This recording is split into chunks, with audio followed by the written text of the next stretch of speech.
ഈ നാളുകളിൽ വെറുപ്പിന്റെ വാഹകരായിട്ടുള്ള ചാണകപുത്രന്മാർ ഏറ്റവും അധികം ആസ്വദിച്ച് ആഘോഷിച്ച് കൊണ്ടാടിയ സിനിമയാണ് ദുരന്തർ. അതിന്റെ രണ്ടാമത്തെ ഭാഗവും കൂടെ വന്നിട്ടുണ്ട്. രാജ്യസ്നേഹം എന്താണ്, അപരമത വിദ്വേഷം എന്താണ് എന്നുള്ളതൊക്കെ വേർതിരിച്ചറിയാനായിട്ടുള്ള കോമൺ സെൻസ് എനിക്കുള്ളതുകൊണ്ട് കമന്റ് ബോക്സിൽ ചാണകപുത്രന്മാരുടെ ന്യായീകരണങ്ങൾ ഞാൻ ആഗ്രഹിക്കുന്നില്ല. ഇനിയിപ്പോൾ അങ്ങനെയൊക്കെ വന്നാലും കുഴപ്പമൊന്നുമില്ല, അതെല്ലാം വീഡിയോയുടെ റീച്ചിനെ സഹായിക്കുമെന്ന് ഞാൻ വിചാരിക്കുകയാണ്. അതോടൊപ്പം ഈ ദിവസങ്ങളിൽ എനിക്ക് വളരെയധികം ദേഷ്യം തോന്നിയ ചില പരിപാടികളും സംഘപുത്രന്മാരുടെ ഭാഗത്ത് നിന്ന് ഉണ്ടായി. മോഡിയെക്കുറിച്ചിട്ടുള്ള ചില വീഡിയോസ്. നിങ്ങൾ കള്ളം പറയുന്നില്ല എന്നുണ്ടെങ്കിൽ, കള്ളത്തരം കാണിക്കുന്നില്ല എന്നുണ്ടെങ്കിൽ, അതിൽ പറയുന്നതൊക്കെ കള്ളമാണ് എന്നുണ്ടെങ്കിൽ എന്തിനാണ് പേടിക്കുന്നത്?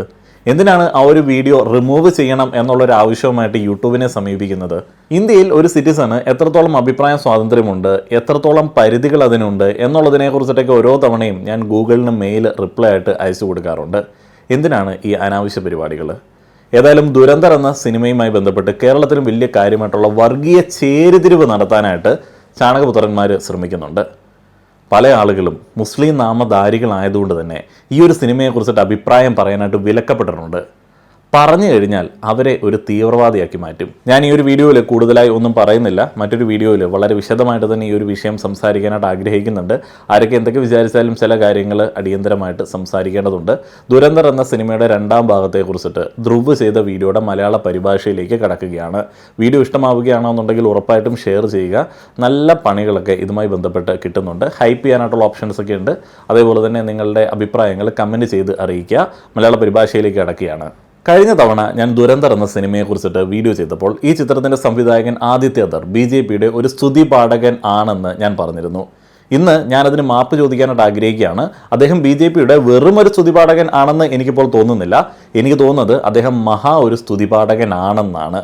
ഉത്തര കൊറിയൻ ഏകാധിപതി കിം ജോങ് ഉന്നിന് പോലും അദ്ദേഹത്തെ കണ്ടു കഴിഞ്ഞാൽ, ഈ ആദിത്യധറിനെ കണ്ടു കഴിഞ്ഞാൽ അസൂയ തോന്നും. തനിക്കും ആദിത്യധറിനെ പോലെ ഒരാളെ കിട്ടിയിരുന്നെങ്കിൽ എന്ന് അദ്ദേഹം ചിന്തിച്ചു പോകും. ദുരന്തർ 2 വിനോദത്തിന് വേണ്ടി നിർമ്മിച്ച ഒരു സിനിമയല്ല. ഇത് BJPയുടെ ഏറ്റവും ചിലവേറിയ ഇലക്ഷൻ പരസ്യമാണ്. അതും ഒരു ഇന്റർവെല്ലോടുകൂടി.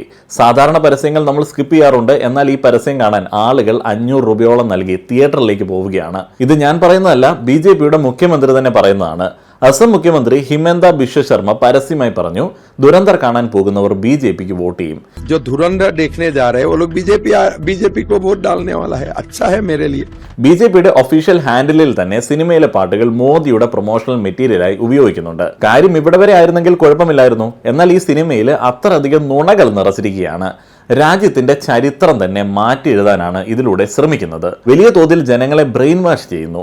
ഏറ്റവും അത്ഭുതകരമായ കാര്യം, ജനങ്ങൾ ജീവിച്ചു തീർത്ത യഥാർത്ഥ സംഭവങ്ങളെ പോലും ഇത് നിഷേധിക്കുന്നു എന്നതാണ്.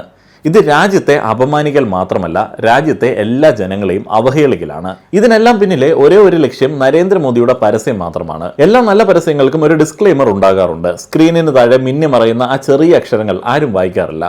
ദുരന്തറിലെ ഡിസ്ക്ലെയിമറും അതുപോലെയാണ്. സിനിമ പറയുന്നു ഇതൊരു ഭാവനാ സൃഷ്ടിയാണെന്നും യാഥാർത്ഥ്യങ്ങളുമായി സാമ്യം തോന്നുന്നത് വെറും യാദൃശ്ചികം മാത്രമാണെന്നും. ഇത് തന്നെ വലിയൊരു നുണയാണ്. അതായത് നിങ്ങൾ നരേന്ദ്രമോദിയുടെ യഥാർത്ഥ മുഖവും ദൃശ്യങ്ങളും ഉപയോഗിക്കും, ദാവൂദ് ഇബ്രാഹിമിന്റെയും മറ്റ് ഗാങ്സ്റ്റേഴ്സിന്റെയും യഥാർത്ഥ പേര് ഉപയോഗിക്കും, എന്നിട്ട് പറയും ഇതെല്ലാം വെറും യാദൃശ്ചികമാണെന്ന്. ऐसे तो मैं भी कह दूं ये कार्टून शेयर करके कि ये फिक्शनल वर्क है, inspired by real life events, और अगर आपको किसी का भी चेहरा मिलता जुलता लग रहा है किसी से, ये सिर्फ इत्तेफाक की बात है, प्योरली कोइंसिडेंट. യഥാർത്ഥത്തിൽ ഈ ഡിസ്ക്ലെയിമർ എന്നത് ഒരു ലീഗൽ ചീറ്റ് കോഡാണ്.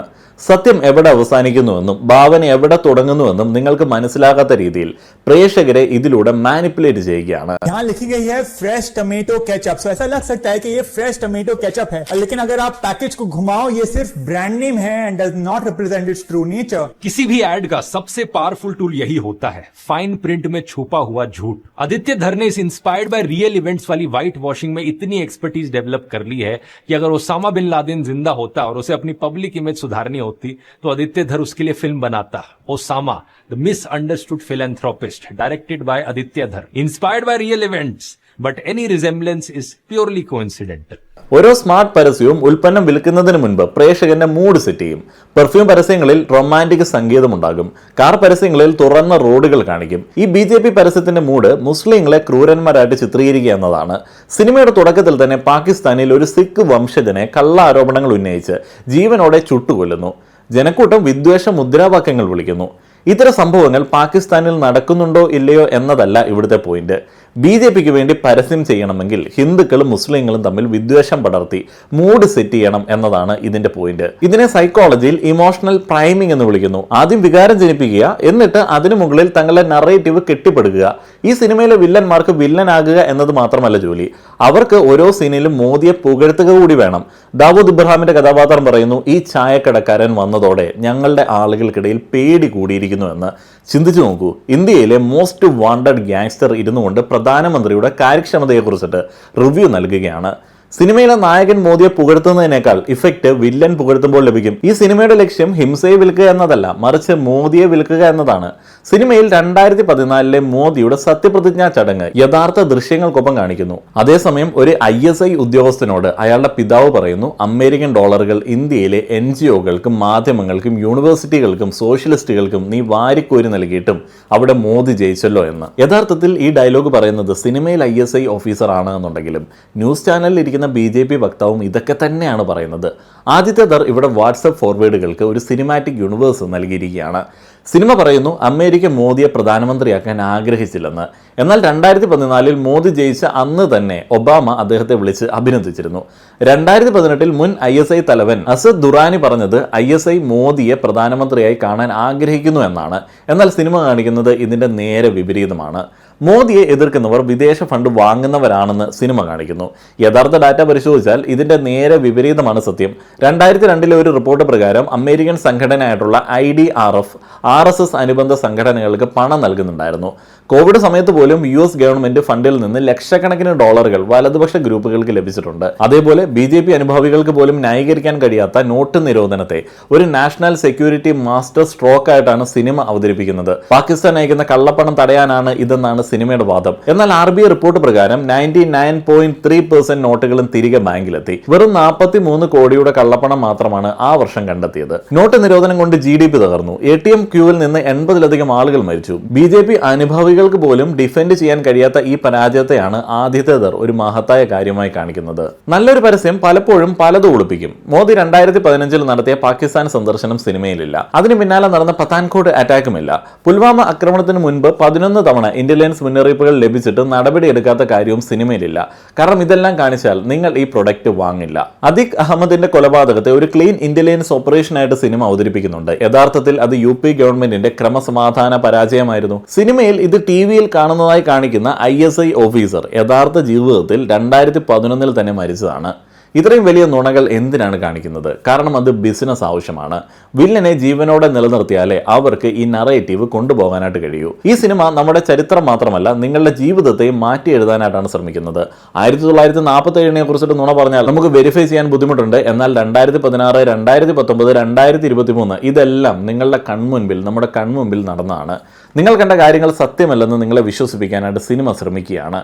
സൈക്കോളജിയിൽ ഇതിനെ ഗ്യാസ് ലൈറ്റിംഗ് എന്ന് വിളിക്കുന്നു. അതുകൊണ്ട് അടുത്ത തവണ ആരെങ്കിലും ഇത് മികച്ച സിനിമയാണെന്ന് പറഞ്ഞാൽ അവരോട് പറയുക ഇത് മികച്ച സിനിമയല്ല, 500 രൂപ കൊടുത്ത് നിങ്ങൾ വാങ്ങിയ ഒരു മികച്ച പരസ്യമാണ്. നരേന്ദ്രമോദി എന്ന ഉൽപ്പന്നത്തെ വിൽക്കാനായിട്ടുള്ള പരസ്യം. ഉൽപ്പന്നത്തിന് ഗുണമില്ലെങ്കിൽ പരസ്യം എത്ര മികച്ചതാണെങ്കിലും ഫലമുണ്ടാകില്ല. ഇതൊക്കെയാണ് ധ്രുവ് അദ്ദേഹത്തിൻ്റെ വീഡിയോയിൽ കണ്ടെത്തി അവതരിപ്പിച്ച ചില കാര്യങ്ങൾ. ദുരന്തർ എന്ന സിനിമ എന്താണ് ഉദ്ദേശിക്കുന്നത് എന്നുള്ളതിനെ കുറിച്ചിട്ട് അത്യാവശ്യം തലച്ചോറുള്ള ആളുകൾക്ക് മനസ്സിലാവും. അതിൽ നിറയെ മതഭ്രാന്തും അപരമത വിദ്വേഷവും കുത്തിനിറച്ച് വെച്ചിരിക്കുകയാണെന്നുണ്ടെങ്കിൽ ഇത് അംഗീകരിക്കാനായിട്ട് വലിയ ബുദ്ധിമുട്ടുണ്ടാകും.